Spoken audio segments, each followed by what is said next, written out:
నమస్తే, welcome to even TV Telugu news. Anakapalli జిల్లా చోడవరంలో ఈ నెల 30వ తేదీన అంబేద్కర్ ఇండియా మిషన్ ఆధ్వర్యంలో దళిత మహిళా చైతన్య సదస్సు నిర్వహించనున్నారు. మాధవ ఫంక్షన్ హాల్లో జరిగే కార్యక్రమానికి ఏఐఎం వ్యవస్థాపకులు పివి సునీల్ కుమార్ ఐపీఎస్ ముఖ్య అతిథిగా హాజరు కానున్నారు. దళిత మహిళల ఐక్యత, దళిత వాడ పంచాయతీల అవసరం, దళిత క్రైస్తవుల సంఘీభావం, మహిళా శక్తి చైతన్యంపై చర్చించనున్నారు. దామనాపల్లిలో జరిగిన సమావేశంలో నాయకులు పోస్టర్ను విడుదల చేసి ప్రతి గ్రామం నుంచి మహిళలు పాల్గొని కార్యక్రమాన్ని విజయవంతం చేయాలని పిలుపునిచ్చారు. ఈ సమావేశానికి ముఖ్య అతిథిగా వచ్చిన మన సహోదరులు ప్రియులు భోగేష్ గారు ఈ సమావేశం ఉద్దేశించి మాట్లాడాలని సహోదరుడు అప్పగిస్తున్నారు. అందరికీ జయభీములు.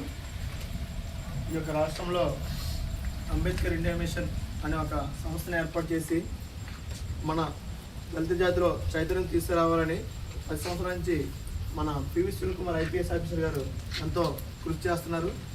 ఆ యొక్క చైతన్యవంతం చేయడంలో భాగంగా ఈ నెల 30వ తేదీని చోడవరంలోను కేవలం మహిళలతోటే మహిళా చైతన్య సదస్సు అనే ఒక కార్యక్రమాన్ని ఏర్పాటు చేశారు.